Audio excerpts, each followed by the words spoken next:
Paz e bem, pessoal, seja bem-vindo, bem-vinda. Vamos conversar sobre as leituras deste domingo, dia 14 de setembro, exaltação da Santa Cruz. Então, essa festa desse ano caiu no domingo, então nós vamos conversar um pouco sobre as leituras. Convido você a ser perseverante, ficar comigo, a gente conversar um pouco. Em nome do Pai, do Filho e do Espírito Santo. Amém. Primeira leitura é do livro dos Números, capítulo 21, do versículo 4 ao 9. Vamos ao texto? Naqueles dias, os filhos de Israel partiram do monte Hor, pelo caminho que leva ao Mar Vermelho, para contornarem o país de Edom. Durante a viagem, o povo começou a impacientar-se e se pôs a falar contra Deus e contra Moisés, dizendo: Por que nos fizeste sair do Egito para morrermos no deserto? Não há pão, falta água, e já estamos com nojo deste alimento miserável. Então o Senhor mandou contra o povo serpentes venenosas que os mordiam, e morreu muita gente em Israel.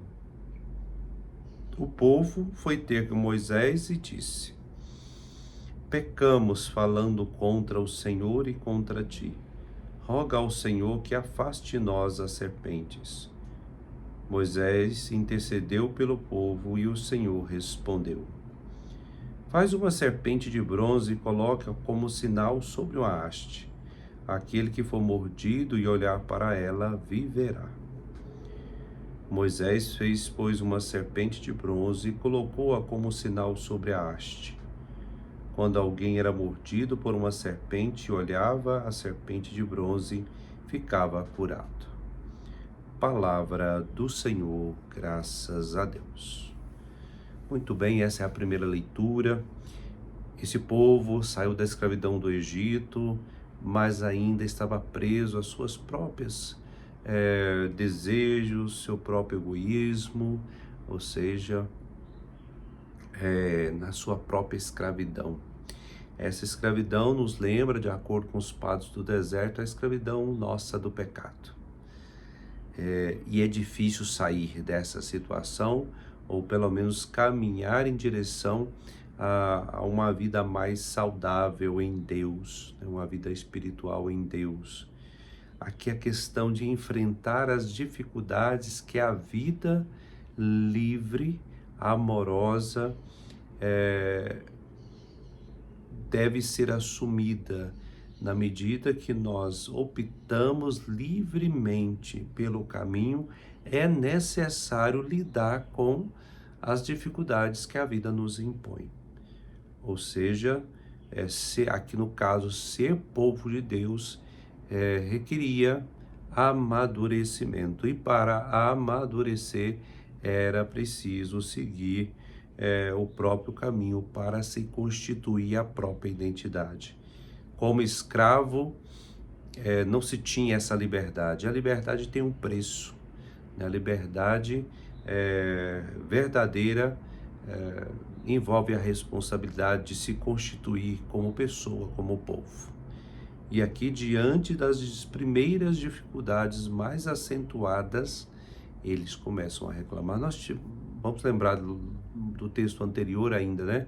Nós tínhamos tudo pronto, vamos dizer assim, lá no Egito.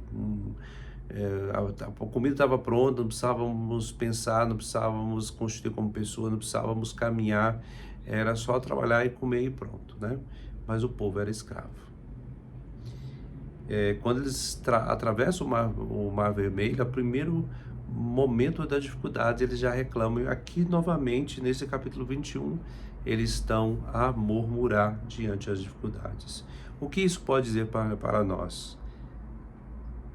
É que nós precisamos aprender, tirar coisas boas, até mesmo dos momentos que parecem ser impossível de tirar algo bom. Esta é a riqueza do cristão. tudo concorre para o bem daqueles que amam a Deus. Mesmo as tragédias, mesmo as dificuldades da vida, pode sim ser transformadas. Talvez quando a gente está passando a gente não compreende, mas se a gente estiver aberto, quando tiver passado a situação, a gente vai perceber que a gente se tornou pessoa melhor, né? E aqui tem essa imagem dessa serpente, aqui os padres, né, da igreja, dos primeiros cristãos vão dizer justamente dessa prefiguração daquele que seria levantado da terra, que é o próprio Cristo na cruz. Muito bem, vamos à segunda leitura. Filipenses, vamos lá no texto, capítulo 2, versículos 6 a 11. Jesus Cristo, existindo em condição divina, não se fez ser igual a Deus, uma usurpação, mas ele esvaziou-se a si mesmo, assumindo a condição de escravo e tornando-se igual aos homens. Encontrado com aspecto humano, humilhou-se a si mesmo, fazendo-se obediente até a morte e morte de cruz.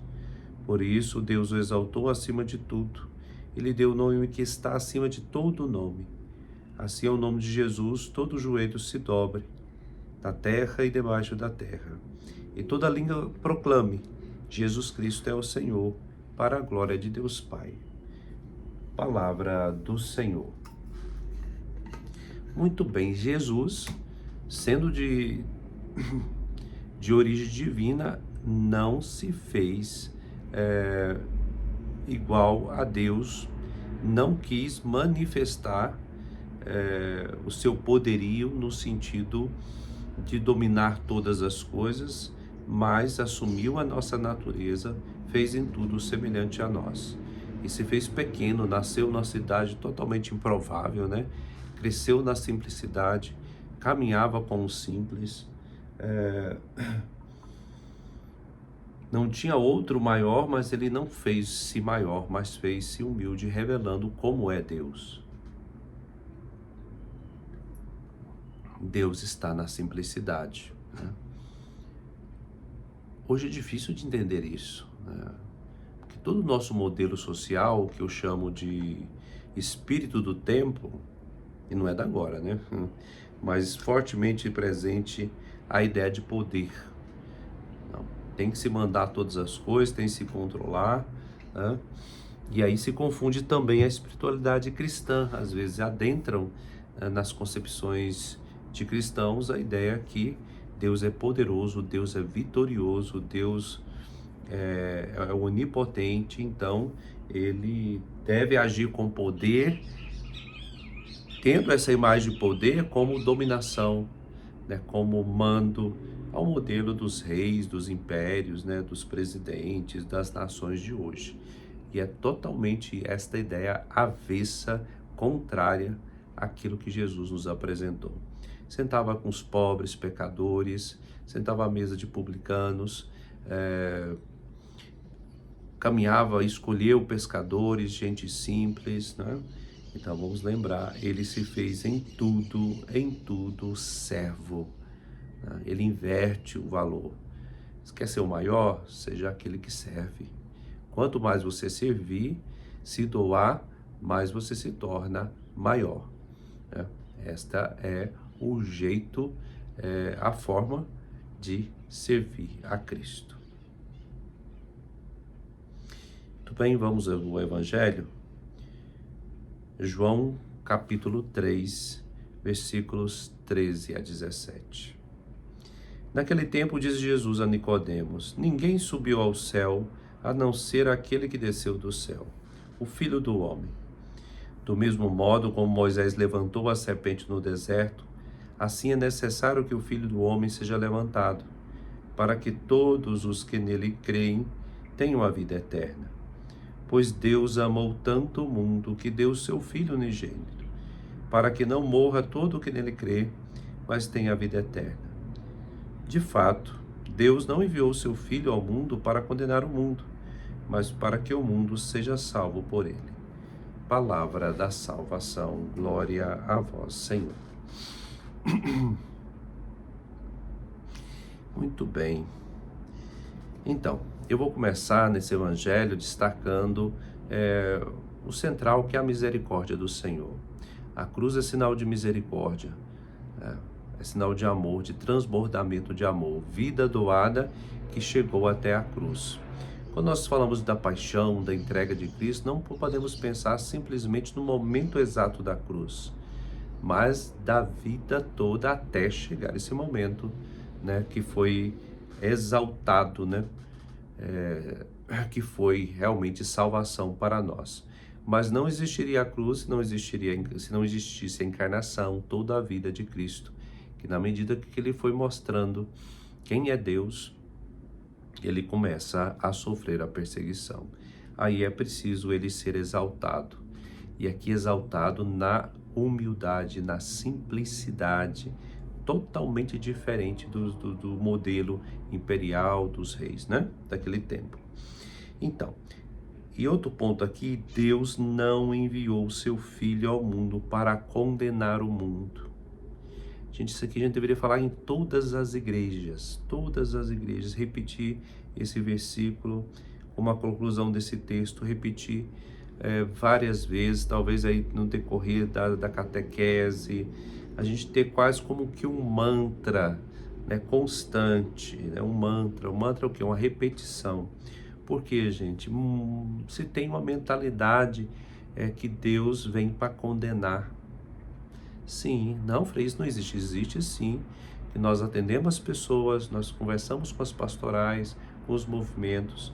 Essa mentalidade existe assim, arraigada mesmo, sabe? Arraigada na concepção de Deus, na relação que a pessoa tem com Deus, a imagem que ela fabrica de Deus, né? Um Deus que é juiz, que é punitivo, né? Que vem para apontar o dedo. Gente, isso é muito sério em nosso meio, muito, muito sério mesmo, gerando dificuldade de relacionamento com Deus, ou tornando a pessoa muito, assim, como ela tem essa imagem de Deus julgador, ela se torna também julgadora de si e dos outros, né? E aí, este texto deveria ser repetido entre nós, para sanar essa doença que tem no psíquico da pessoa, né? De nós, que tem uma visão de um Deus que veio para julgar. Não, não é isso, né? Deus amou tanto o mundo que deu o seu Filho unigênito. Eu convido você a pensar nisso que eu estou falando neste dia da exaltação da Santa Cruz, neste domingo, né? Aí dia 14 de setembro, você pensar, né? Se você também carrega isso, se você tem isso. Se você tiver, apresenta ao Senhor, converse com Ele na oração, não esconda isso de Deus, né? Porque Deus veio até nós não para julgar, mas para salvar o mundo. Não para condenar, não para apontar o dedo. Será que realmente pensamos nisso? Realmente meditamos suficientemente sobre isso? Gostaria que você pensasse aí, tá? Eu vou repetir mais uma vez para a gente terminar essa reflexão, né? Pois Deus amou tanto o mundo que deu o seu Filho unigênito para que não morra todo aquele que crê, mas tenha a vida eterna. De fato, Deus não enviou o seu Filho ao mundo para condenar o mundo, mas para que o mundo seja salvo por ele. Meus irmãos, espero que tenha ajudado você na sua meditação. Tô meio rouco assim de manhã, né? Dá uma coisa ruim na garganta. Faça bem a sua meditação, né? Vá para a celebração eucarística já tendo aí meditado, lido o texto. Seria tão bom se todo católico fizesse isso, né? Sentasse ali um dia mais tranquilo, um horário mais tranquilo. Eu sei que a correria está grande, mas lesse os textos, né? Anotasse, fizesse ali sua meditação pessoal. Muito bem, nós estamos em peregrinação pela Europa, né? Eu deixei aqui gravado para vocês com antecedência. Reze por nós, tá? Um grupo de frades, somos 12 frades e também um grupo de leigos. Nós conhecemos aí revisitando alguns e outros conhecendo esses lugares fontes da nossa espiritualidade cristã e franciscana. Reze por nós, nós vamos rezar de lá por vocês. Paz e bem e boa celebração. Tchau.